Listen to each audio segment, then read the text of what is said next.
cause. With that said, I think all of us in chats are ready for some Croc 2. I hope you are ready for some Croc 2 because coming up right now, we've got Croc 2 with Infinity Gene. Take it away.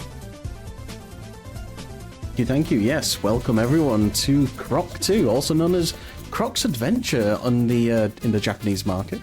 I'm Infinity Gene, and I'm joined by its Paige, who is going to be a co-commentator. Have you ever played this game, Paige? I haven't. I need to. Absolutely. But I do like crocodiles. Good. And I do like games that feature crocodiles. So I am here for it. That's great. That's all you need to know about this game when it comes to commentary. You just need to love crocodiles. Oh, there he is. That's a spoiler. That's just the rolling demo there. But yeah, so Croc 2, it's a direct sequel to Croc 1. The main plot of this game is that we're looking for Croc's parents, but we're also trying to save the Professor Gobbo as well, who was kidnapped by the Baron Dante. But we'll get a bit more into that story a little bit later. But for now, we're going to get the run started in 3, 2, 1, go. Sometimes there's a bit of a jam on the menu, so you have to mash circle to get going. So yeah, Croc 2, how do I explain this game compared to Croc 1? Because I'm sure that many of you have played Croc 1 plenty of times, but maybe not as much as Croc 2. It's more of a mission-based gameplay experience than Croc 1, where Croc 1 was all about getting to the gong and then going to the next level, more of an arcade style. But with Croc 2, there's a bit more of a questy element to it, where you have to do certain missions on some levels. We're just going to do one of our main tricks of the run here, which is skipping the entire level up here. Wow, that was excellent. And I'm going to go grab this key, because the mission on this one is just to go rescue the gobbo that's stuck in a cage. There's only one gobbo to collect on this level, as opposed to 6 on Croc 1, where you have to grab so many. But even in Croc 1, you didn't have to grab any gobbos. We're just going to quickly jump over this pit as well. Hopefully I can show off some of the one-frame jumps that we do across some of these dangerous pits, and I'll explain what they do in a moment. But yeah, pretty much once you do the objective, you can just leave the level by any means necessary, whether it's running out of HP, as you can see in the top left of the screen, or by just leaving the level through the entrance, or by an exit if it's possible. Now I'm going to go into the next level, which is into the mines, where we need to go collect 5 treasure chests. And once we've collected all 5 again, the same principle applies, just need to finish the level any way we like. But yeah, so some of the differences with the Croc 2 gameplay is the controls. So you might be remembering Croc 1 as a tanky style game, and you might be looking at this and thinking, hang on, how's he moving super smoothly right now? And what did he just do across that lava pit? How did he jump across those gaps without taking damage? Well, to begin with, the movement's done with the analog stick, and it provides more of a smoother experience, where like it's a proper platformer control experience rather than just turning around on the spot like a tank. And don't get me wrong, I didn't mind that with Croc 1, but the controls on Croc 2 are so smooth. This is why this game is just, in my opinion, more superior than the first. That's an unbiased opinion there, of course, but I do love Croc 2 so much now just because it's more playable, but there's a bit more creativity with this game as well. So you've still got the traditional controls, you know, you've got jump, slam, butt bounce and everything. But with the butt bounce on this game, you can actually use it to gain additional height. For example, if we do it here, we can get additional height by doing that. And it's an intended mechanic. We're just going to grab chest number 2 and intentionally respawn. Whenever we respawn back at the gong that we've hit. Or if we don't hit a gong, we restart at the beginning of the level. But thankfully it saves the progress depending on what mission we're on. So as soon as we hit the chest, it still logs that as collected for the level. And we're going to be doing that quite a lot in the run, where we're intentionally respawning, just so we can get back to the beginning of a level, or to get to a certain point on a level again. We're also holding down L1 and R1 a lot of the time in the run, because you might be noticing he's doing this weird diagonal movement. And that's because if you basically run diagonal, you move faster. Who'd have thought that? And ooh, can I get squeezed through that? There we go. So I just needed to squeeze past through that, otherwise I'd have to wait a few seconds, and then we intentionally fall off again, and then we go to the last 2 treasure chests over here. But yeah, we're going to be holding down essentially R1 and then the top left on my analog stick like that. Pretty much for the entire run, just to get that additional speed. And you can still do it without it, but it's better to do it with that. So, what are your thoughts on the game so far, Paige? Because I think you've only seen this once when I've done maybe a run of it before. Yeah, I've seen you do a few runs of it and on your own streams. Yeah, I just love bouncing Bouncing dinosaurs. dinosaur. Is it crocodile? I mean, crocodiles. I mean, Are you crocodile, trying to rewrite history there? I don't know. Maybe that is history. But yeah, like you know, I don't know. Also, quick question: is he stealing the things in his backpack? Like What, the gobbles? Backpack. I noticed that thing. Yeah. No, he's saving the gobbles. Oh, if you mean the treasure chest or the gems I'm collecting, then yeah, he's helping himself to a bit of treasure. I mean, think of Spyro. Spyro's always taking treasure, so why can't Croc? These animated characters that are always stealing things. So we're going to go do this little minigame here, where we just need to do a jump, a swipe, and a butt bounce, and we get an extra heart container. Because as I mentioned before, this game runs on HP rather than extra lives, which this gobber likes to interrupt me quite a bit. But yeah, so basically the health system on this game works basically that... It works like a normal health system on any other game. But it does give you a better opportunity to finish levels without having to worry about grabbing a crystal to protect yourself, sort of like the Sonic-esque style. But again, we're going to be focusing a lot on that HP for the entire run because we're going to be using a lot of tricks that require us to use HP. As you saw in some of the previous levels, we were doing one-frame perfect jumps across lava pits, and that prevents us from taking damage and allows us to access certain areas a lot quicker and access certain shortcuts too. So now we're into the boat race, which is one of the sleeper levels. So without further ado, I'm going to send it over back to the host for any messages for the time being. Absolutely. I just want to remind everybody that we do have an open incentive for the Astrobot run. We've got a DLC bonus run. We are currently at $15 out of 100 for that one. So if you want to see the DLC bonus run, be sure to get your donations in for that. Awesome. Thank you. Thank you. I wonder, I can't remember if Croc's in Astrobot. Because I know there's a lot of references in that game, but I don't know if Croc's in... There are. I don't recall seeing Croc in Astrobot, although I admit I didn't play that much of it because it wasn't on my PlayStation. Fair enough. So. I know he's not on the PS5 launch version. I don't know if he's in the game. Fair enough. So with the boat race, it's simple, hold down X and just steer with left and right. There's going to be 2 of these races in the game, so we've got the boat race and we've got the kart race coming up in World 3. So in total in this game, there are 4 hubs, or 4 worlds. There is a secret world, it's kind of similar to what there was in Croc 1, but it's not really a separate world, it's kind of just revisiting the old worlds and just doing like a quick 30-minute playthrough of one level from each of those older levels, which has just got a few more enemies. That's about it. And it's kind of underwhelming, the ending as well with the secret, but I'm not going to spoil that. I would recommend you go play this game 100% and enjoy the experience. And with that, I have won the race. How difficult was that? That was a little bit tricky, that. So without further ado, we're going to move on to the next level. So this time we're going to have to go rescue a bird from a cage. Not a gobber this time, but a bird. And you might be thinking, hang on, I thought we're meant to be rescuing all the gobbers. We're rescuing all sorts in this game. So on this one, we're rescuing a bird, and then the next level, we're going to be getting a sandwich for a gobber.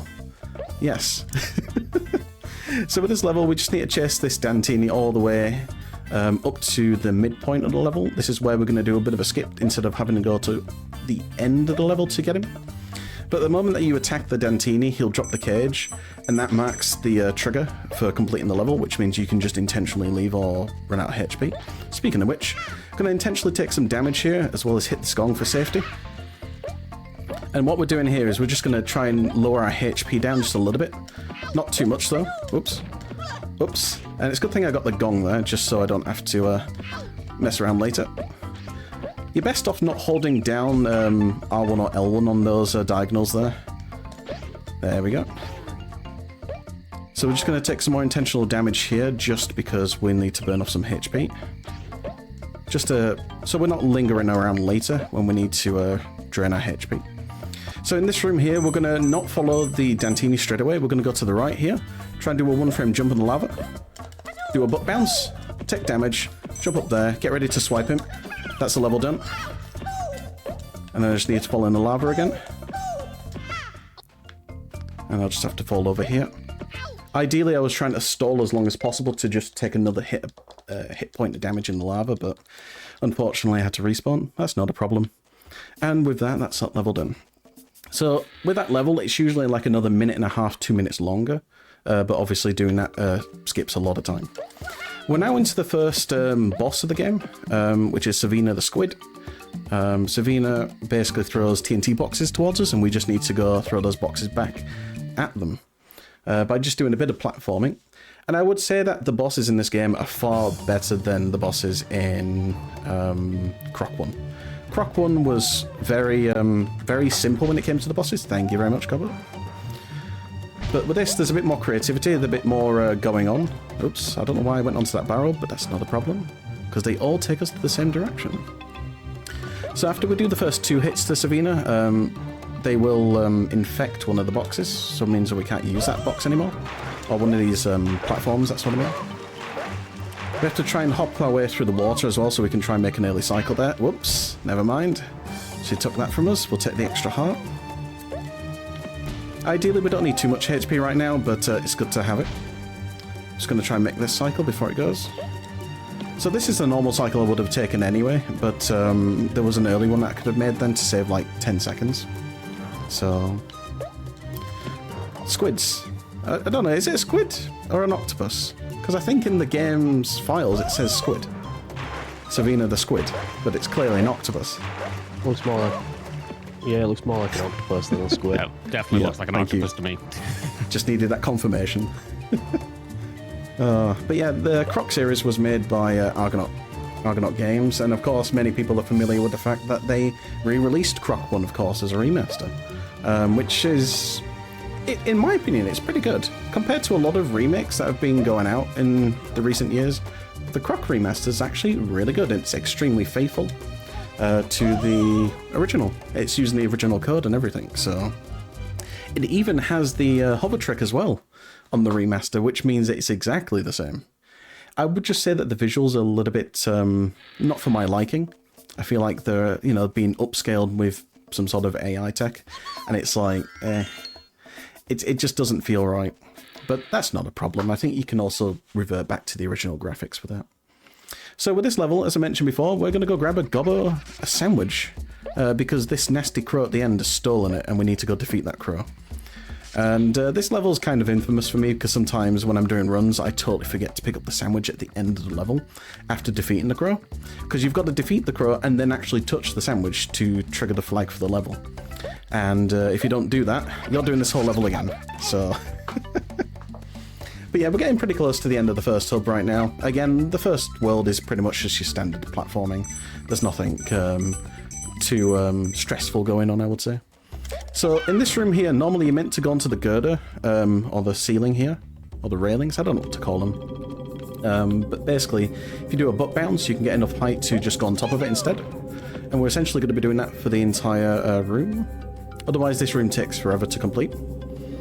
You can actually normally go onto the top section as well later, once you get to the top, but this just lets you get up there early. This gobble is going to be like, use me to collect a coloured crystal, but we're never going to use the gobble that's in our backpack right now, because, well, here we have no use for him, so he just sits in our backpack forever. And he does disappear eventually. Don't know where he goes, he just leaves, thinking, wow, Croc's forgot about me. So we're going to do another skip up here, which basically skips another quarter of the level. There we go, that was easy. That's all you do. You literally just jump on the pole and that's it. Another butt bounce up onto this railing, and then we're going to do one of our somersault moves, which does like a bit of a roll. It just gives us a bit more distance when we're trying to jump forwards. Just a tiny bit more. And with that, we're about to encounter the evil crow. It's pretty tough, this fight. Just need to concentrate here. There we go. Pick up the sandwich, hit the gong, and then we're done with the level. Whew, that was terrible. That was the hardest boss fight I've ever seen. Whose hand is that, I wonder? Could it be Baron Dante, or could it be the Bowser ripoff that we also call it? Because, yeah, Baron Dante, if you look at him, like, look at pictures of him, he's basically just the ripoff Bowser. And I suppose, you know, for its time, it kind of makes sense, because obviously Super Mario was extremely popular, and, you know, any big dinosaur creature was always a big bad boss. I say that, but then you think about Rugrats and you've got Reptar. Reptar's absolutely friendly. So now we're going into the main boss of the hub. I've just totally forgot the name of the boss now. I'm going to call him Pirate Pete. He's a pirate. And he's probably called Pete. And he goes, ha ha. So we're going to hit the 3 cannon turrets at the end of each of these platforms and then just fall into the water quickly. Just speeds up the next sequence. So 3 hits and then he's done. Every time you hit him, the cannonballs get faster and faster. They're sort of in a preset pattern in a way, the cannonballs. So you can basically predict where they're going to be as well. It doesn't matter if we get hit really at this point, but it would be nice not to be hit. So there was a cannon there. Get rid of the dry bones. Again, there's a lot of Mario rip-offs on here, like we've got dry bones and everything, so... And with that, Pirate Pete is defeated. I'm not gonna lie about Pirate Pete though. He did fit, you know, he did fit his name. He has a peg leg, a parrot, a hook, and an eye patch. You know, that's just like a pirate. So with that, we are done with the first hub. But to get to the next hub, we have to go speak to Platform Pete, also known as Swap Meet. Why did I say Platform Pete? That's Croc 1. So this is Swap Meet Pete, which you didn't get to see then for a second, but you get to see a picture of him in the bottom left on our credit card. And yes, that is a credit card for our crystals. He's essentially the money bags of the game. He has lots of things for sale in his shop. He has items that we can use in some levels. We're going to buy one item from him later on in the late game, which is an orange jelly. What that jelly is going to be used for, I am not going to spoil that for now. So welcome to Cossack Village. It's the snow world of this game. And it's kind of reminiscent a bit of the first game, which has a snow and ice world as well. So it's kind of keeping a similar theme. So in this level, we've got to go get some gobbles to help us with some of the obstacles to escort this TNT barrel that we are pushing along with the ice block. It's important not to fall at any point into the spikes or to respawn, because we'd have to go back to the beginning of the level. But we are going to take a safety gong in the third of these rooms. But there are gongs everywhere, so you can always play it a little bit safe. That gobble's going to talk to us, but he's going to just do the bridge for us, because we need these again for the obstacles. So this one's going to knock down a tree once we go get him. Just going to make sure I don't fall down here. Short jumps usually a little bit more controllable than long jumps, because otherwise you're going to have to wait a little bit longer to land, and sometimes you can't tell where you're going to land. I love the balloons. It's the most adorable. And they're also in the first game as well. But yeah, Croc 2, like some more facts about it. Let's see. Shall we talk about the omni-play option of this game? Because you think Croc 2, it's a single-player game, right? Wrong. It's a two-player game, this. Quite literally. There is an option to have a second player play. And what the omni-play option does is basically one person can control the movement and one person can control the inputs. It's essentially like the sort of beta version of two-player, one controller, which is interesting why they added that in. I mean, okay, sure. I've never done it before. I would be interested to see how that would turn out one day, but yeah, it's one of those little additions that you don't ask for, but it's like, you know what, it's kind of interesting why they added that, but why? Why? So with this room here, we are going to hit the gong because we're quite far into the level. Whoops, I'm going to wait till that rope comes back. So these ropes work on a momentum, so depending on when you let go the rope, you'll get swung a certain distance. I pressed start at the wrong time there. So when you press start with a text box, it usually just gets rid of the text box, but if you do it too early, you're going to pause the game. And we don't want to do that. And so with that, we've done the scariest part of the level, and we're pretty much just walking to the end now. Just getting the gobble to stop the bridge for us so we can push the ice block. Thoughts on the level so far, Pedge? It's a bit... Very frozen. I don't know if very frozen. If a dinosaur, sorry, I mean a crocodile. Wow. Deal with the frozen. Yeah. I think Croc doesn't do too bad. I mean, Croc has scales, I suppose. I don't know if scales keep you warm. Speaking of warm, we're going to warm up this gobber who's behind this rock, unfortunately, waving a surrender flag for some reason. And throwing an explosive barrel at the rock makes him perfectly fine. Sure. He's over there now. So we're just going to get this elevator up here, which is the last section of the level, pretty much. Jump off and then push the block outside. And that gobber is going to help us break the ice. Which is funny because we could have got one of the other gobbos to do that earlier, but of course we have to save the gobbos on this one. The gobbos are like, no, we're not going to help you till you save everyone. But I could have just come back for them like 2 hours later. I wouldn't have forgot about them. So now we've got to take this barrel all the way back to the beginning, and essentially we just leave the level. Because we've already completed the level, but this is the only way to really get out quickly. And there we go. That is the weird and wonderful, I don't know what to call it. I don't know what the level's called again. I'm just going to call it the TNT barrel puzzle level. We're about to go on to an exciting level, though, also known as Chase the Train, which we are literally going to chase a train, as indicated by those train tracks. Ooh. We're going to let go of the controller here, because if I hold down any of my directions right now, it's going to do a 180, and it's going to deliberately exit the level for me, which I don't want to do that. And now we have this cool chase music and everything as we try and chase the train, but we can't go directly where the train is going. We have to go all the way around, taking the long way around. So, there are 2 gobbos currently trapped on the train. We just need to go rescue them by hitting the switch right at the end. This level can be quite nasty initially when you come up to it for the first time, because there's a lot of areas where you can slide off. There's a lot of icy floors, both inside and outside. But there's a fair few checkpoints as well to help you out with. Going back to like sort of talking with the HP system on this. So obviously you've got health, but you might notice there's not that many health pickups everywhere. And that's because Croc 2 is, they've kind of forgot to put HP everywhere. So some levels you've only got 1 extra HP or 2 extra HP pickups you can collect, but that's it. So whatever HP you start the level with, that's effectively what you're doing the level with, really. So you could say that you've got to do some levels damageless sometimes. And in the case of the NTSC and PAL version, yeah, you certainly need to keep an eye on your HP. So the reason why we're doing the Japanese version as I hit this checkpoint is because we start the game with 5 out of 5 HP, whereas on NTSC and PAL you start with 3 out of 3. And if you game over and have to do a continue, you'll get refilled back to full HP depending on whatever capacity you're at. So obviously my max HP is 6, so I'll get 6 HP back. Whereas on NTSC and PAL, you'll only get 3, regardless of how much max HP you've got. And that makes the Croc 2 makes Croc 2 on NTSC and PAL extremely hard. So definitely recommend the Japanese version if you've got the chance to play it. We're getting quite close to the end of this level. We've just got one more outdoor sequence and one more indoor sequence to do. As you can see, the train is still over there. We can take our sweet time with this level, but the train will still be just going the same speed as always. These rocks can be avoided if you stay on the inside of the pathing here, but sometimes you've got to make sure that the timing's also right as well, like so.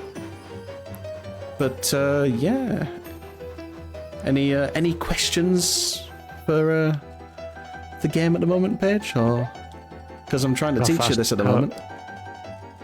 Can crocodiles drive trains? They can't do trains, but they can do biplanes with turrets. You might see that later on. Oh, he's a pilot? Yeah, he's an aircraft pilot. He's all sorts. Oh yeah, Croc's everything. I mean, what did you expect? So, with that... I mean, to be honest, we all know that crocodiles can fly planes. Yeah, that's just absolutely. general knowledge. Go on. So with that, this kind Dantini's going to stop the train and give us the gobbos back. I don't know why he just sits there and thinks, okay, you win here. He doesn't try to run away, he's just accepting defeat. Speaking of defeat, we have to go defeat... I guess I want to call this a boss, but it's not really. This is Roger Red Ant. Roger Red Ant is an expert in explosives, and he's basically got 6 gobbos held hostage, which we need to go rescue. But in each of these corridors, he's going to throw a bomb to us, which we need to escort before it blows up, just to go blow up a door.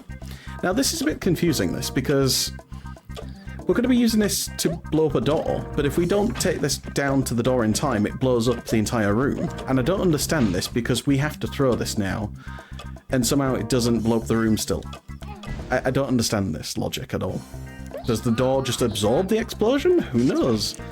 Ooh, invisible walls, right. So sometimes the game will give you this weird invisible wall effect where essentially it just stops you dead in your movement. We might see that in Hub 3, and I hope not to see that in Hub 3.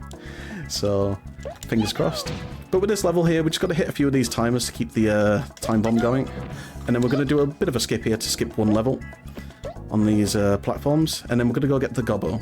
Now, if we finish the rest of this route the normal way, that timer is still going to keep going. And when that timer hits 0, we're still going to take damage regardless. But intentionally falling off will reset the timer. Because normally to get rid of the timer in that room, you have to hit all of the timer switches that we've been butt bouncing. But of course we had to skip a few of them. And if you skip a few of them, you can't do the later ones because you have to do them in sequence to destroy them all.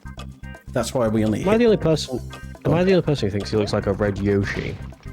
Well, it's funny you sort of say that, because I think there's a bit of history when it comes to Croc and sort of Nintendo. Because originally this was, I think, meant to... Well, Croc was meant to be on Nintendo 64, if I remember. But I think Nintendo went with their own sort of stuff at the time, and then obviously Croc got ported to the PlayStation 1, the Sega Saturn, which I do not recommend the Sega Saturn version. It is probably the worst port of Croc one to ever play. Trust me on that one. Whoa!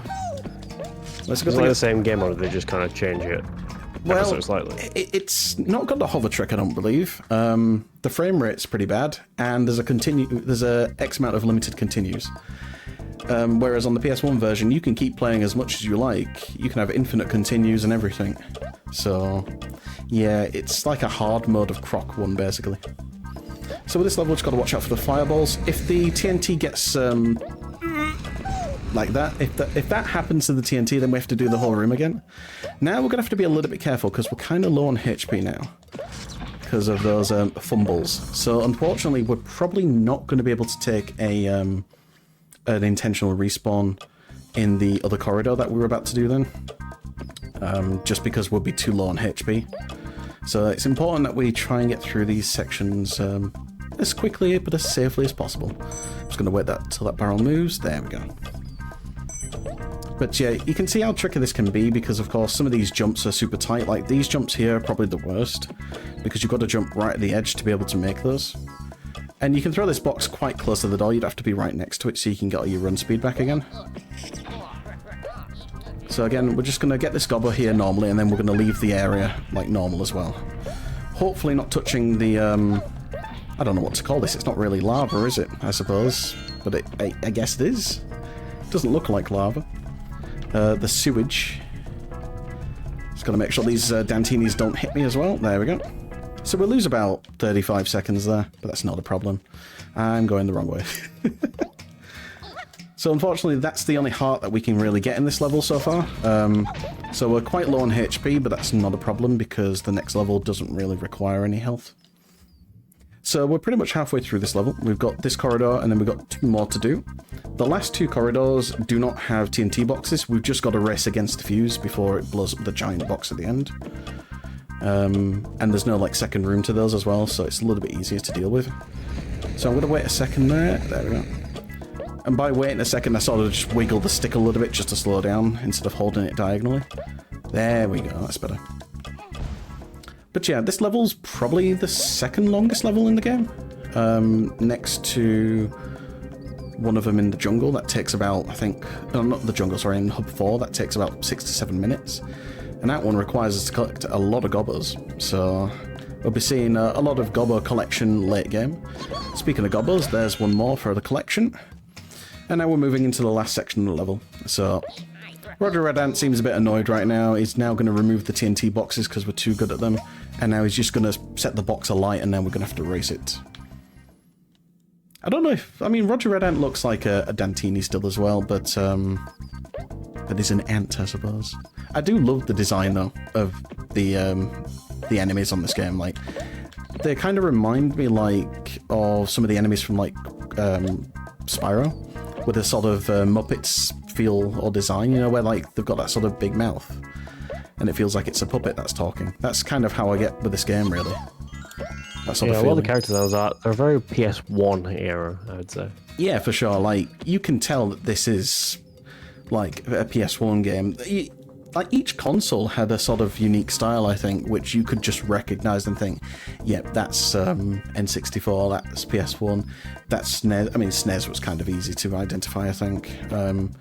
The same goes for the audio as well. Like, obviously, this is like CD audio, isn't it? So, but then you can hear like the MIDI, the MIDIs in like the older generations for sure. Whoops.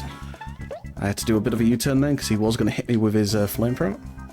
And with that, there's a gob over there who's just going to blow up the Roger Redant. There you go. That's it. That's the anticlimactic end of that level. And so with that, we're moving on to the first boss of this world. We've only got 1 out of 6 HP, but that is plenty because we're going to get a health refill. The way we get health refills is by getting 100 crystals in each level, where there is only 100 crystals in every level. But when we do bosses, we get refilled anyway because they give us 100 crystals. So we're going to pick up these ice blocks and we're going to drop them onto the big fish. Again, I forgot his name now. Fish ahoy, call him. So we're going to drop these ice blocks onto him repeatedly. We've got to be careful not to hit the ground when we're lowering him down. Otherwise we take damage. And we've got to be quick with the second hit as well, otherwise we can't get the hit. And then we do that one more time. So we should be good. He's probably going to hit us here, maybe? Oh, nearly. Nearly.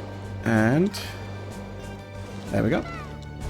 So we get 100 crystals for our trouble, and with that we get a full health refill, which is needed, because our HP we're going to be carrying over into the next hub, basically. So we want to not take any damage from now on.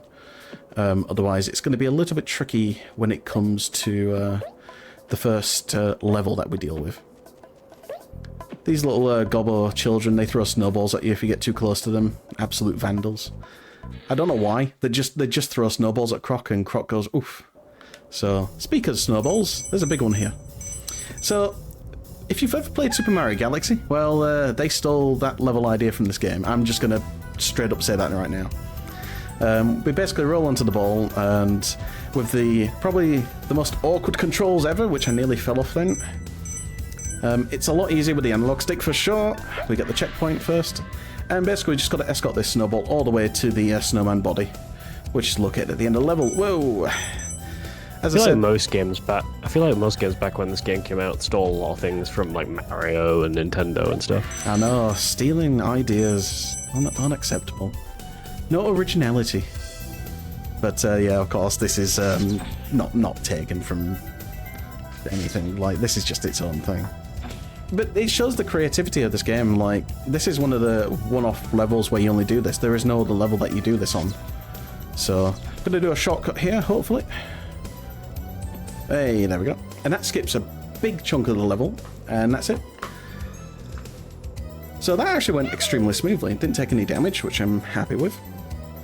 There's no nose on the snowman, which is a bit weird. Don't know where his nose and everything's gone. The noseless snowman. The snowman must smell if he can't smell himself. Yes, for sure. And now we're about to go into one of the most peaceful levels, which where we can relax. It's got the best music, and we're going to be nice and calm. And with that, we're going to send it over to the host for any messages. Absolutely. Folks, I wanted to remind everybody that we do have that incentive open for Astrobot that is going to be starting at the end of this run. So we do need to get those donations in soon to make that DLC bonus run happen. And additionally, big milestone we're going to be hitting. We are less than $20 away from hitting $200 raised for this event. And it's just day one. That is fantastic. Thank you all so much for the donations we've seen so far, but we still have a lot more to go to raise money for the kids, for Little Warriors. So please get your donations in and be sure to put them toward that Astrobot incentive because that starts soon. Thank you, thank you. Thank you. But yeah, this is the best level just because it gives you a time to have a nice break, have a sip of water, of course, you know, stay hydrated when you're speedrunning.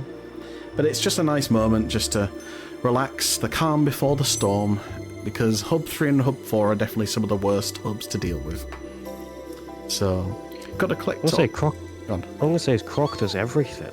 He flies planes, he flies hot air balloons, the guy paraglides. Aye. He got it all. Indeed he does. And now we're going to come in for the landing, and we're going to try and land on the target, but of course we're not really going to land on the target, we're just going to slowly go down. If you slam down into the ground, you have to do the entire level again, because you crash, basically. And yeah, I found that the hard way, where I thought to myself, oh no, I can just hold down, go straight into the ground. Can I heck?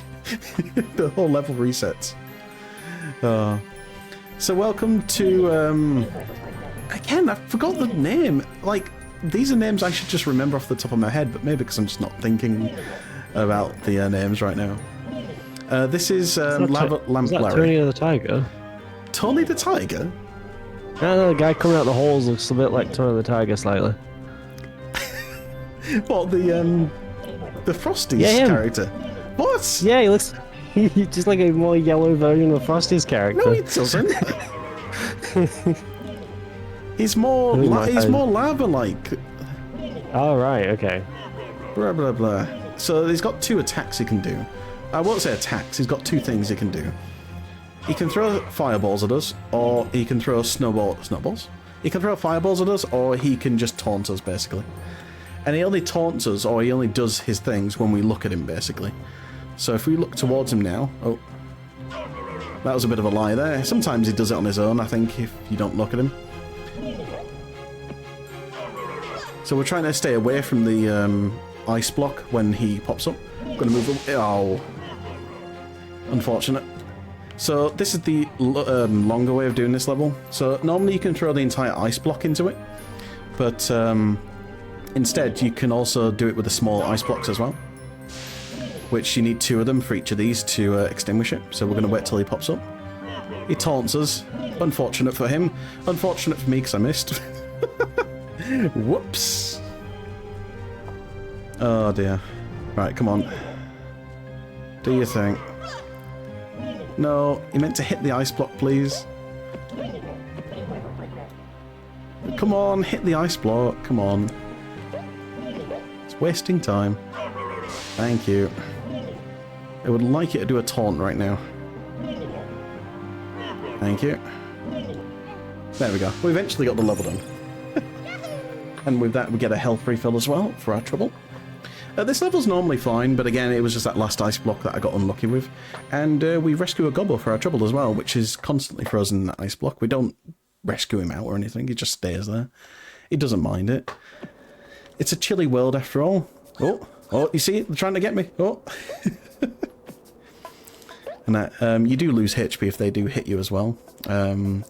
There is a part of that statement which is an entire lie, of course you don't. And with that, we're going to go into Swap Meet Pete's shop as well, and he's going to whiz us away to the 3rd hub, which is the jungle world. Oh, you saw a glimpse of him then. Swap Meet Pete is quite enormous, like he's quite tall and just big, like, because in the credits, like, you'll get to see how massive he is, like. Croc is quite small when it comes to the character sizes in this game, but Swap Meet Pete is just like, he's just really tall, so this is similar to the mines level, except now there are pitfalls that we need to avoid, and we do need to avoid these pitfalls, otherwise we respawn back at the beginning. There's a bit of a jump here that we need to do as well, and there we go, that's the hard part done. And now on this level we've got to go collect 2 tyres that are locked in these boxes right now, but we need TNT to do that. So we're going to begin by going over here to pick up this one, and we're going to go to the lower section first and wait till the TNT falls down and then just throw the first one. This is the best way to deal with this area. You can do it faster, but I'd recommend doing it this way. Whoa! Right. I just had another one of those invisible block moments where it was going to basically just kill my momentum. That's why I just moved back, because I was worried. That's the scary thing with this game. All the issues and the glitches sometimes can destroy a run. To no fault of your own, the game is just a little bit jank at times. It's programmed really well, this game, in my opinion. I just think it's just a tiny bit jank sometimes, that's all. So that's the minecarts done for the level. Now we've got to go do a bit more platforming, which this is where it gets a bit scary. Because we've got to basically not go into the lava at any point in this level. So that's why I'm just going to take my time when it comes to some of this movement. Just scaring myself there a little bit. The next room's a little bit easier, because if we do fall down, there is a bit of recovery to do. There's a balloon down on the far side, and we can attempt some one-frame jumps to recover this. But if I fall into the lava now at any point, that's essentially a 3-minute time loss, which is not good. It's not good for a PB sake, but for the marathon it's okay, because we've got a bit of an estimate buffer just in case that happens. So we're going to swing over to here, make sure we don't get bonked by the switch, because it does have a bit of a knockback when you hit it. And then once we grab the tyre, we can intentionally respawn, and then we are done. There we go, second tyre done, respawn, and then walk out the level. That was pretty good. Oops. Sometimes you go past the loading trigger as well, so you have to go back into the room a bit. And now we're going back into, well, not the mines, we're going into the jungle this time to go get 2 more tyres. And this is where we show off one of the coolest clips of the run, where we essentially skip the entire level by clipping through a door. Because when I used to play this game casually, when I only played it once casually, this level was a pain. It was super long, it took about 45 minutes for me to do, but now it takes a minute. So we do this by leaning on the door, jump back forwards, and there we go. Wow, that was as clean as I could get it then. Like, it takes sometimes a few attempts when I'm doing my runs, but that was perfect, that. Wow. And with that, we got the first tyre, which essentially is the last tyre that you normally collect. We're going to do a somersault off there, and then hopefully get a frame jump there, that's fine. Get the second tyre, and then we just walk off the edge. And then we leave the level. And that's how quick that level can be. Like, that's it. Whew. And I'm glad the next level gives me a bit of a break, because we're going on to the kart race level now, which essentially is a clone of the boat race, but it's got karts instead. I would say that this one's a little bit more difficult than the boat race, because you can actually lose this race, just because of how the Dantinis kind of crash into you and jam you up into the wall. So ideally with this level, you want to optimize your turning as much as possible. You don't want to turn until you need to, because you want to keep as much forward momentum as possible. So this level does lag a bit on PlayStation 1, I think, in some parts, so it's going to slow down a little bit in a moment. But yeah, we want to just try not to turn as much as possible so we can get past the first Dantini. But yeah, I would say that this is far superior than Mario Kart, of course, you know, wouldn't you agree, Paige?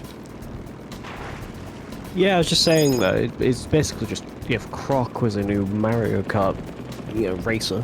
Yeah, absolutely. I mean, Croc Racer, I mean, we've got Rayman racing games, we've got Crash Racing, I nearly said Spyro Racing, but we don't.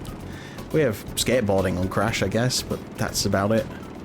Oh no, actually, no, we do have Spyro Racing, because we've got the Speedways in Spyro 2 and 3. But specifically in 3, there's the races you can do. But yeah, something I haven't pointed out are the coloured crystals that you might have noticed scattered around the levels as well. Basically, the coloured crystals are just the bonus area stuff that we don't need to collect for the run. If you collect all 5, then on the platformer levels, so that doesn't include things like this or the boat race, a portal spawns in where you've got one chance to do the bonus area. And when you do it, you get a trophy which looks like it's covered in cheese, or it's made out of cheese, and it, quite literally, the texture looks like cheese. It might be a cheese trophy, I don't know, but that's what it looks like.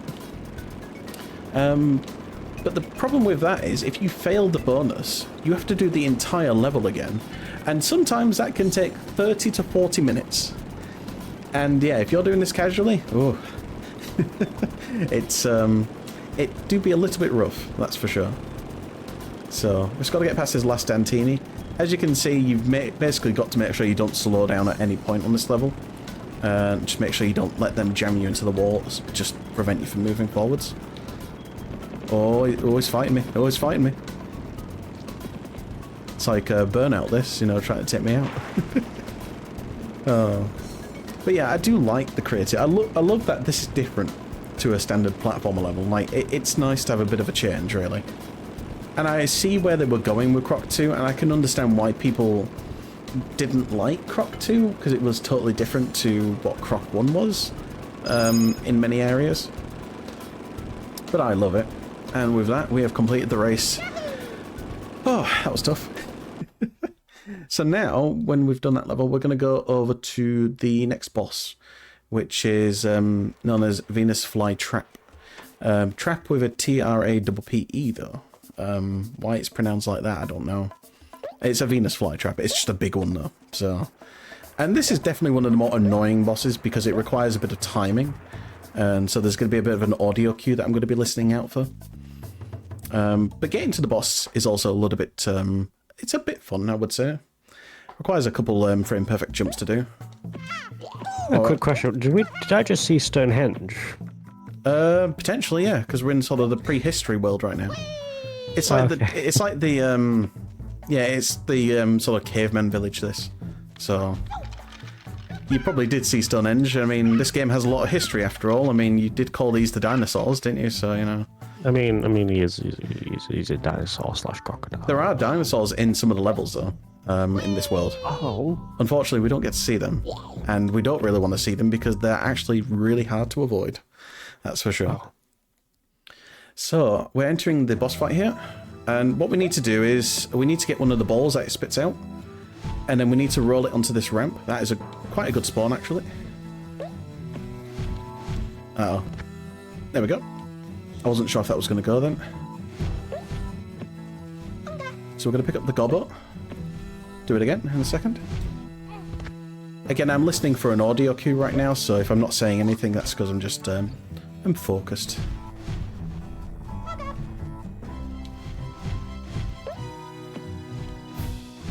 That should begin.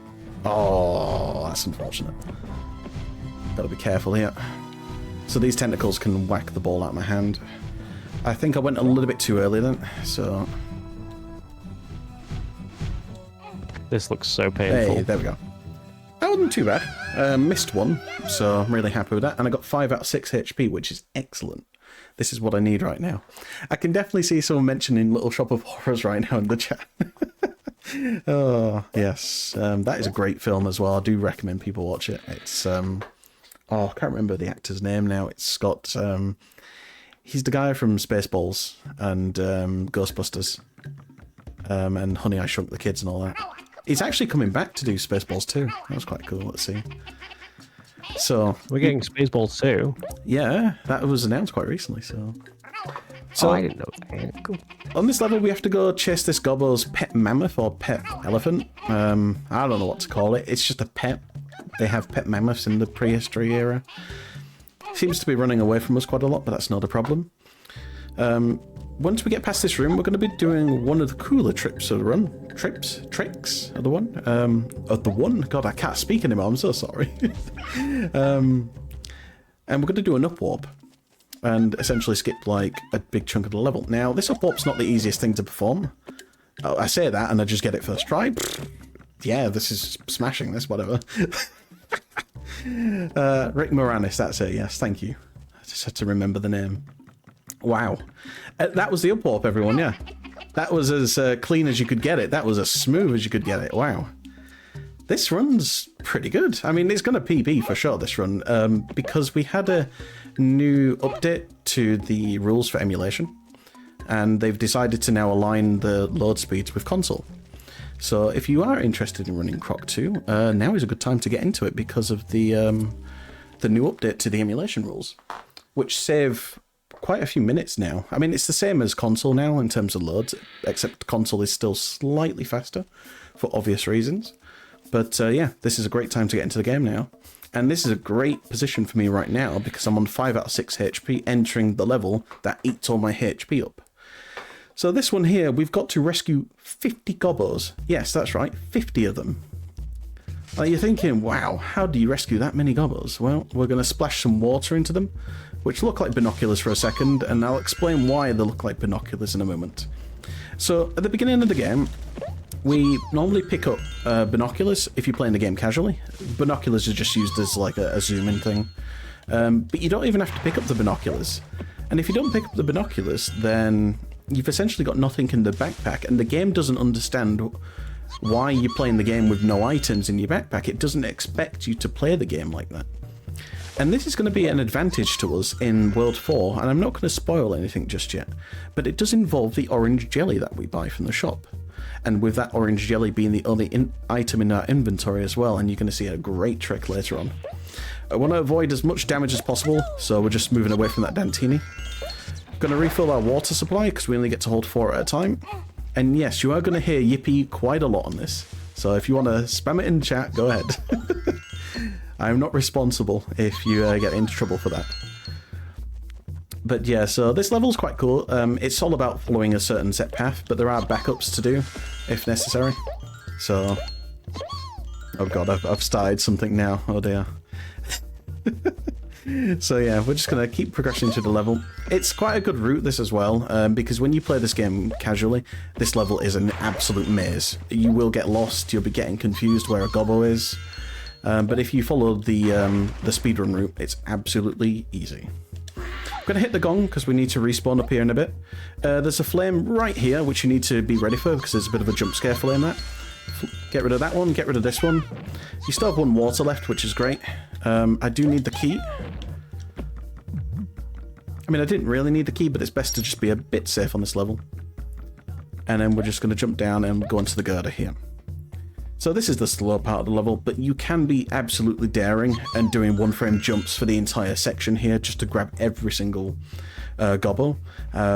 It's possible, it's just hard. And this is the difference between... because this game is also on the PC as well. And in terms of speedrunning, the PC version is considered the better version to run. But the problem is I've tried to port my way to the PC version. I can't. And that's because the game is too good. It's too responsive in the sense that there is no lag to the inputs. On console, there is like an input lag, which is the game's fault, basically. But I've got used to it so much now that I can't really get away from it now. And that's a bit annoying, really, because I kind of want to do the PC version, but at the same time, I'm more primarily a PlayStation 1 runner. So that's why I like Croc, and in my opinion, Croc was more of a PlayStation game anyway. Ooh, I don't know why my water wasn't equipped then, but that's unfortunate. Not a problem, though. For some reason, my key was equipped then, which means I couldn't use my water then. So now we're going to have to do a 1-frame jump across this. Nice.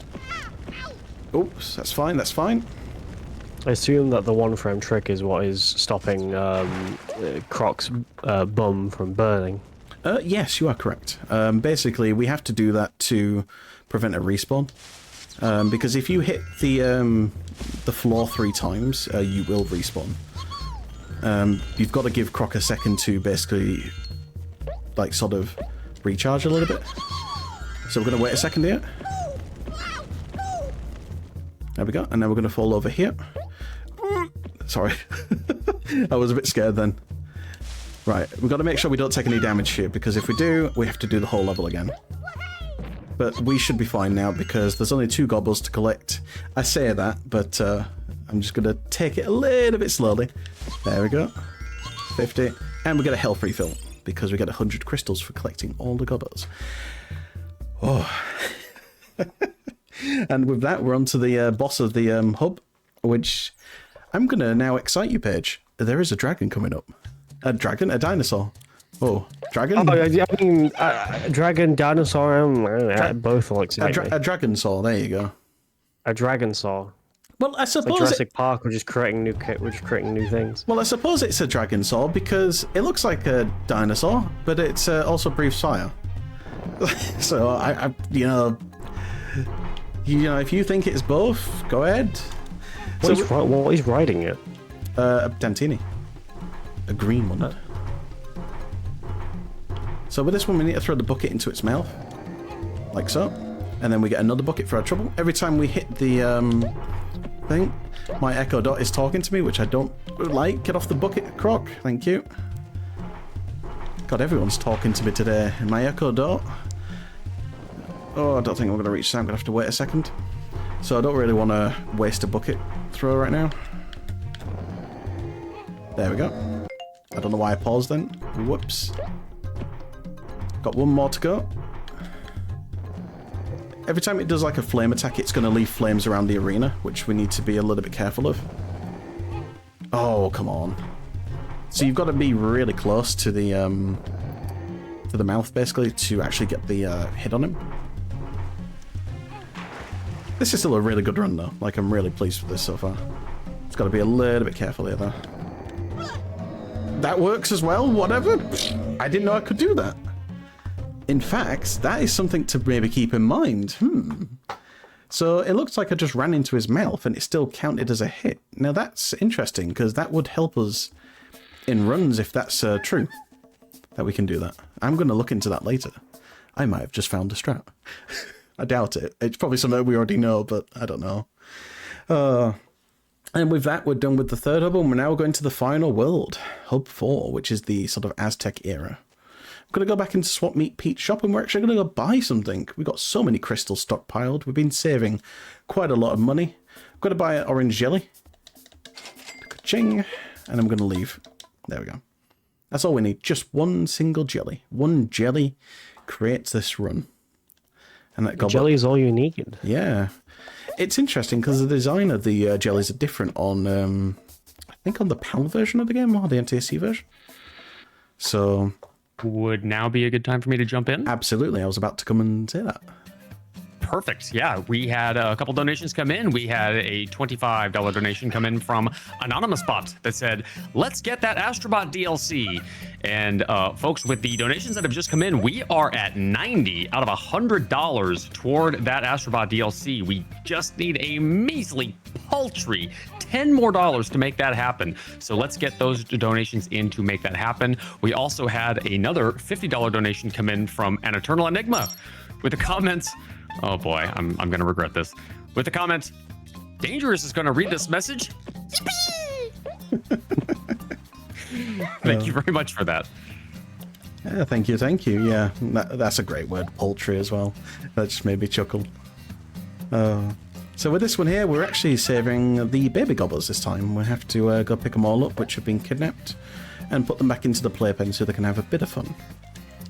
Sometimes they will cry as well, and that actually does affect how many crystals we get, which isn't too important right now, but when you're playing this game casually and trying to do 100%, this matters a lot, basically, because they will cry whenever they like. If you don't catch them and when they're up in the air, they will cry, but sometimes they won't cry. If you leave them on their own for too long, they will cry. And so yeah, this level can be notorious for 100% runners to reset over for sure. So yeah, we're going to collect 30 of them, and again, it's a preset path that we do pretty much, so we know which ones we've collected. So we're going to collect number 7 here, and then we're going to go back in there and go collect number 8. So I know that one of my moderators on my channel, he was joking with me one time and reminded me that this is like the Titanic scene, like the, what is it, oh, they're saying, I have a child. I love it. That wasn't me, right? Just no, that was Synthcat. Okay. No, Synthcat's a really good friend of mine. He's been friends since 2019, like late 2019. I don't know why I brought that baby gobbler there. I was meant to take him upstairs, but I got distracted because I was thinking of my friends, and that's a good thing. And of course, you're my friend as well, Paige. So with that, we're going to pick up this key, and then we're going to go stop these baby gobblers having fun on the swings, unfortunately, by defeating the Dantinis. The baby gobblers just jump on and think, what are you doing, Croc? Why? Why would you ruin our fun? And that's because Croc is like, well, I need the crystals. I need to do this so I can go into my Spitfire plane soon. Poor things, they just stand there thinking, what do I do? Oh. But yeah, so you got to be careful with these swings as well, because if they hit you, they actually damage you as well. So even though they're enjoying themselves, these baby gobblers can actually hurt you. So you got to wait till the swing completely stops before you try and go pick them up, because again, a 1 mile per hour swing will deal damage. Who knew? So yeah, there's one more gobbler that we have to collect as well, which I'll show in a second. Once we've collected all of these. Well, actually, I'll collect this one and then I'll go get it, just so I don't forget. Because this one, you can easily forget. It's actually located up here, and it's one of the gobblers that are sort of just out of the way that you don't notice. So if you ever play this game and think, where's that last gobbler? Well, he's up there. Hidden in plain sight. Yeah, I mean, he's a sneaky one for sure. But again, this level, it's all about learning just the route and understanding how many gobbles are in each area, because they're always in the same area no matter what. We're doing pretty good for the crystal count, though. I don't think any of them cried yet. It's not that I need the crystals, of course, because I'm not collecting any in the level, but, you know, I think that's just good. Yeah, I think. Alright, so that's 16. We're going to crash into those blocks for the fun of it. Does nothing, it's just for fun, because they do a great sound. And now we're going to go into this sort of sky track in a second, where there's lots more gobbles. It's like a sort of big bridge section, which you can see up there. Just going to drop this one off first, and then jump up onto it. So this butt bounce, like I said before, it is in the game, like it's an intended mechanic, but I don't think the game ever explains to you that you can do this. So it's kind of like you have to discover this on your own on one level. And I think that was a bit annoying at one point, because it was like, there was lots of sections when I played this casually, where like, I could have easily just done that if the game told me that I could do this before. So... Oops, oh. Do you mind? Just... Oh. Well, he just went splat, I guess. Normally I'm fine with these Dantinis, but they're a little bit tricky to do. So we've got... when you take them out, the last thing that go is their eyes. Yeah. You might also hear them laugh a bit as well in this game, and they sound like Bart Simpson, like their laugh. And that's the problem, like, I can't get that out of my head now, since I played this many years ago. They also don't shoot you if you've got a baby goblin in your hand as well. That's how kind they are and thoughtful. They do care about the children, just like we do. Not him though, he's trying to chase me actually. I mean, they're only looking after them until I pick them up, that's all, you know. So I've got to give the Dantinis some praise, you know, for being helpful. So we've got to get this one here. There's one on the roof, which we need to get, because how is he on the roof? I don't know. Can you... Thank you. Where's the other one? He is running... Where is he? Oh, where's he gone? So I'm looking for a Dantini, he's just disappeared. Oh, there he is. It's fine. So we're going to go up here and go pick up a key that we need. Thank you, Croc, for not messing around on the ladder. Sometimes he'll get jammed up on the top of the ladder there, and sometimes we just need to wait a few seconds until he wiggles out. A few more to collect, and then we're pretty much done with this level. It's a bit of a shame there's no yippies on this one, but I suppose the baby gobbles, they haven't learnt to say yippee yet. You know. Oops. That's the first word they learn. You, like, for humans, it's mama or dada, but Yep. for gobbos, it's yippee. So I had to check if I got him in then, actually. Oh, no, I didn't. Oh, no, he's crying. So if He's hanging out in the fruit stand. he actually clipped out of bounds. So if the baby gobble clips out of bounds, they'll automatically respawn back at wherever they were. Ow.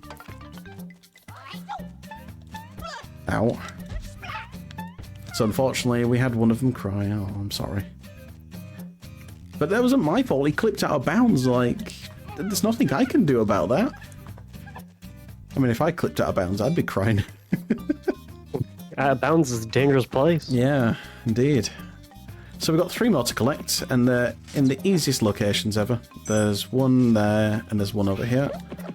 Whoops, that's not what I wanted. Whoops. Oops. Oh. Get off the... What is happening? Croc, do you mind not standing on the baby, please? So, I was trying to do a little bit of a zip then. So if you stand on the baby while it's in midair, you will zip around, as you saw then. But for some reason, Croc decided just to repeatedly stand on its head, and I'm quite annoyed at Croc now. What are you doing? Oh dear. But yeah, sorry. But the zipping is pretty good. If you can master it, you can actually save a bit of time, because you'll move the next baby to the playpen closer then. Ow. Well, that wasn't very nice, was it? Damn. I'm probably going to have to do an intentional death at some point as well, just because I need some more HP now. So once you've collected all 30, you can just leave the level.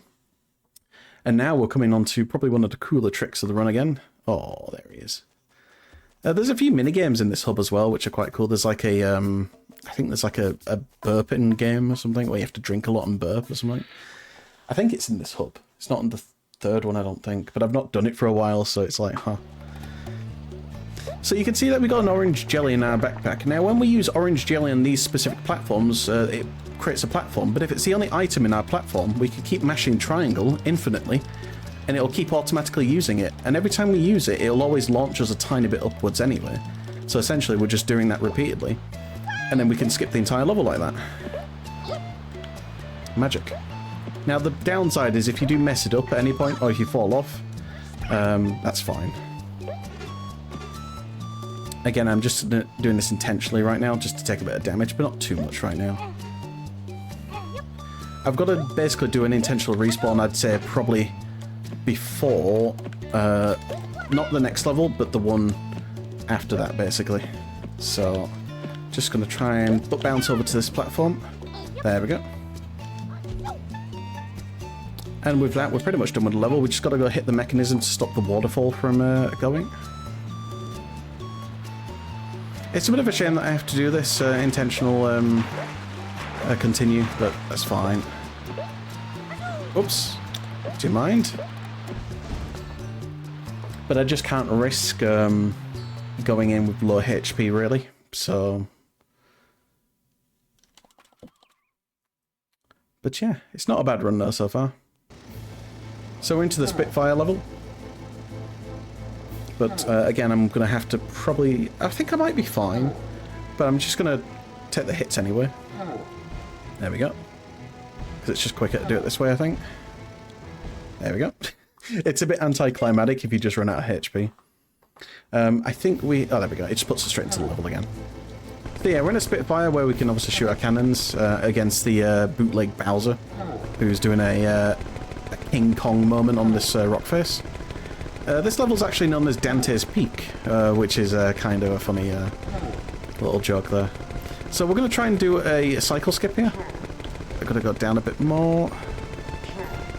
Nice. He's got a bit of a Superman cape going on. Aye. So hopefully it should pop out again. Oh, he's not doing it.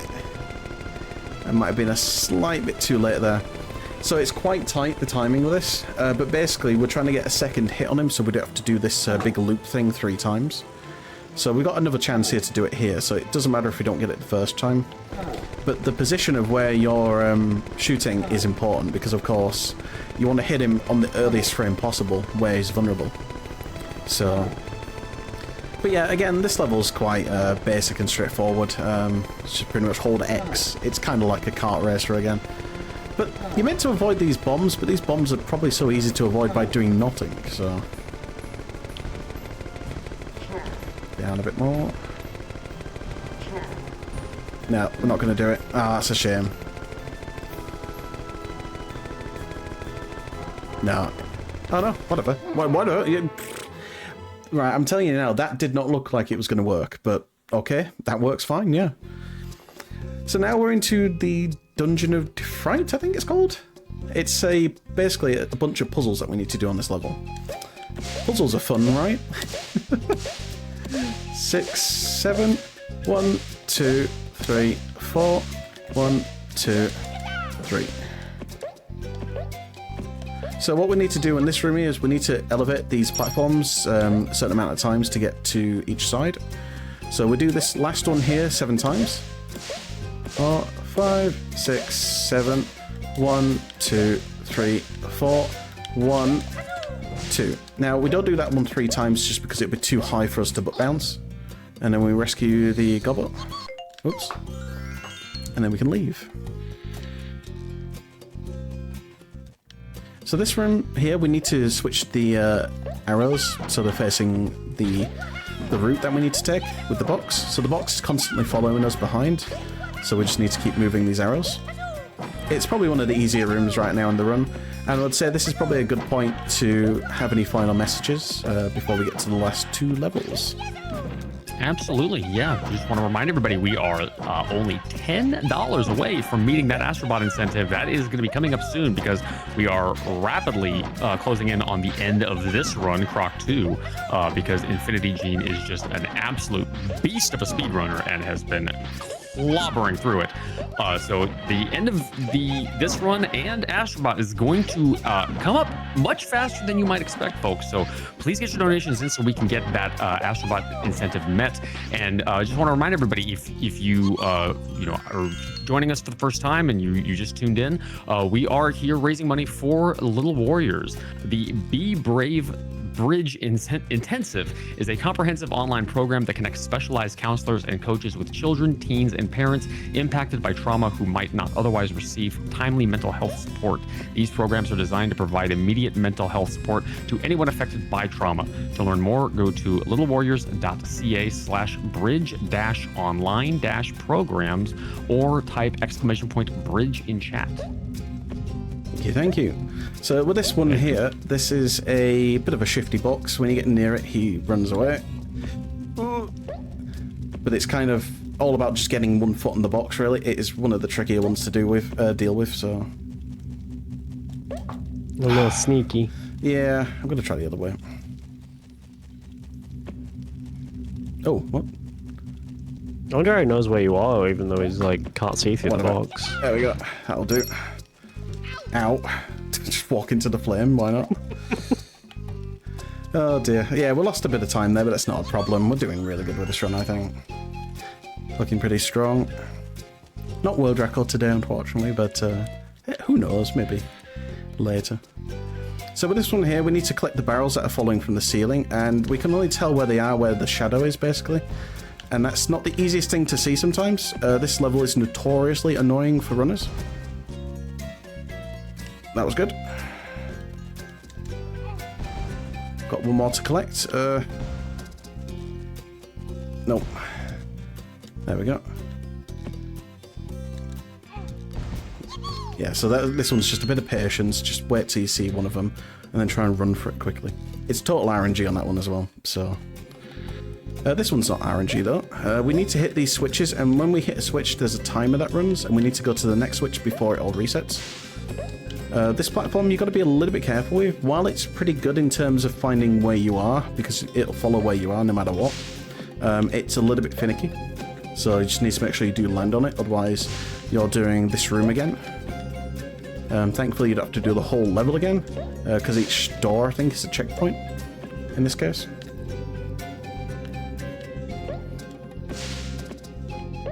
Alright, so we've got one more switch to go.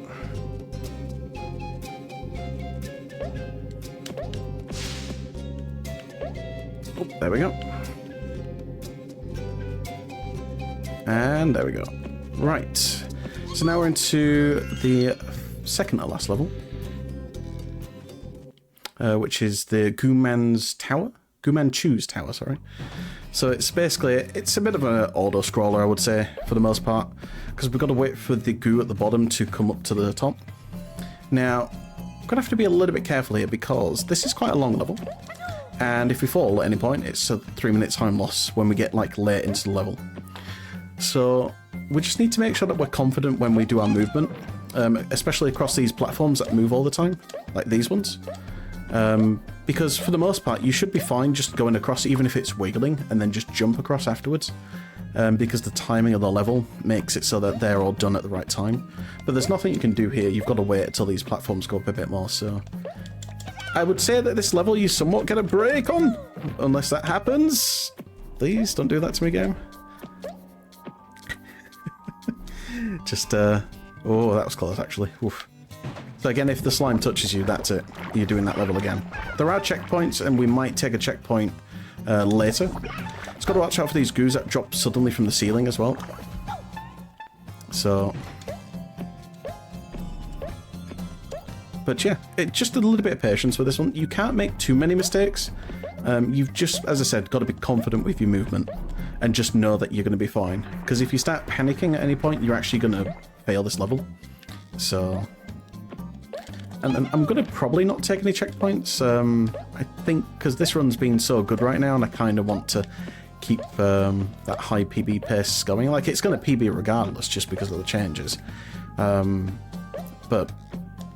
I think this run's been excellent. Like, there's been a couple mistakes. We had to do an intentional restart for the biplane level, but oops, but that wasn't a problem really. So into room 3 now. This one's quite a short room. It's got the falling floors in this one. There's a lot of elements that aren't really in some of the other levels in this level as well. Like the crumbling floors, I think they're in Croc 1 in some areas. But I don't really see them that much in this, unless it's in this level, really, so... Oh. I really want this run to finish soon, so I don't have to worry about this level. Oof. It's been great, though. Like, it's been great to showcase this run. I hope you've enjoyed yourself, Paige, as well. And, I've been enjoying this dinosaur crocodile. Yes. With a backpack. Save children. Dinosaur crocodile with a backpack. That's a great explanation to explain Croc to people in the future. Thank you. That's what they should put in the Wikipedia over it. It's a game where you play as a dinosaur crocodile with backpack saving kids. There you go. Alright. Small little fun fact as well, because I've mentioned Baron Dante, it's going to be in the YouTube, you know, like, information on the video. It's going to say, people mentioned in this video, Baron Dante. Because apparently they think Baron Dante is just a person. So, it's so funny that that's just a thing, so... Oh, that was good. Again, those jumps there are probably the ones I'm least confident with, so... But yeah, we're approaching the end of the level, thankfully, and we're on to the final boss after this level. Oh, there's Gooman! Oh, he's not the final boss, but he's a boss. He's one of the hardest bosses. All you have to do is swing at this wheel, and there we go, he's defeated. There we go, it's gone. A bit anticlimactic again. What isn't anticlimactic is the final boss. We're on to Baron Dante. It's all spooky and quiet now. So on this fight here, we're against Baron Dante, but we need to let the Professor Gobbo get the coloured crystals that we clearly didn't collect throughout the game, or the Chaos Emeralds over there, which I call them, and he needs to put them into the slots. And it is pretty much a waiting game at this point. We just got to make sure that the Professor Gobbo doesn't get picked up by one of these Dantinis, and just make sure that we don't take too much damage. And then every time a crystal goes in, we'll get blown around, and we just need to avoid some of the fireballs. So these are the ones that you'd probably want to avoid for sure.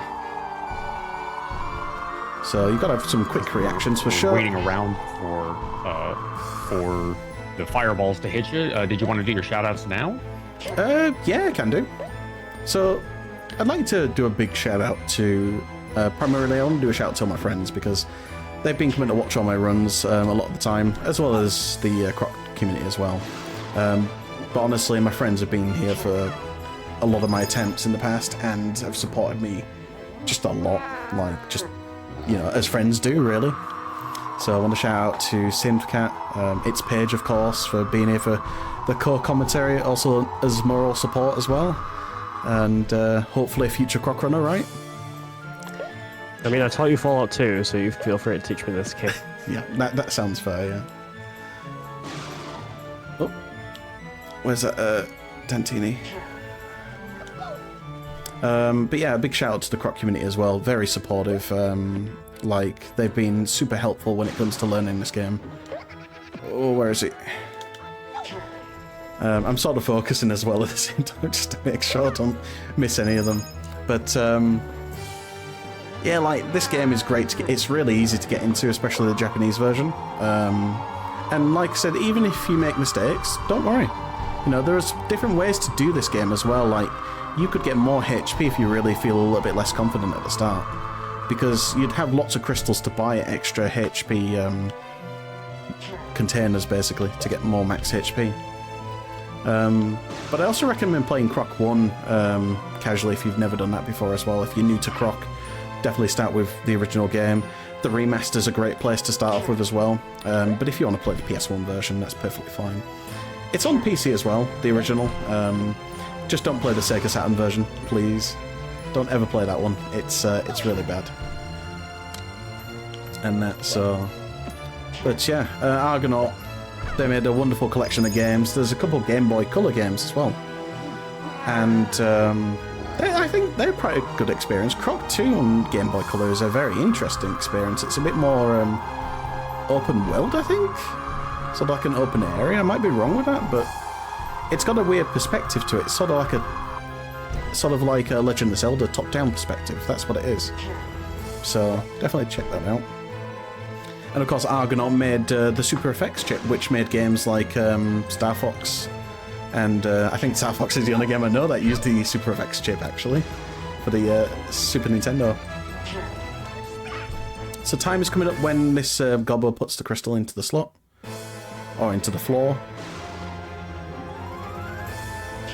And time. GG. Oh. GG's. And then we got sorry, I'm just doing a Baron Dante impersonation there. And now we get to see the awesome ending here where he gets sucked back into the portal, thinking, no, I don't want to be disappearing because Croc 3 is going to be coming soon. And yeah, with that said and done, that is Croc 2. I won't keep you held here for too long. I'll wait till he goes into the portal first, because it's amazing.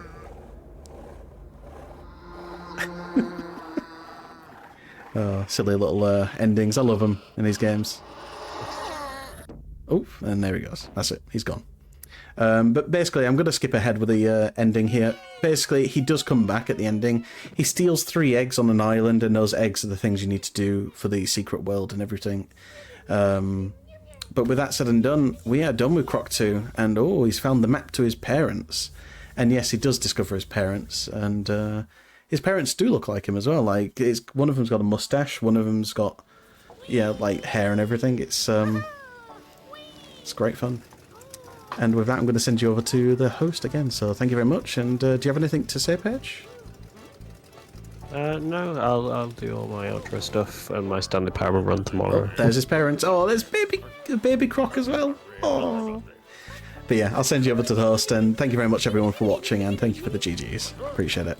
Awesome. Thank you very much for the run. It was a lot of fun, and I hope, chat, you enjoyed it just as much as we did. We are going to be taking a quick break to give you a chance to, you know, stretch your legs, do whatever you got to do before we get set up for Astrobots.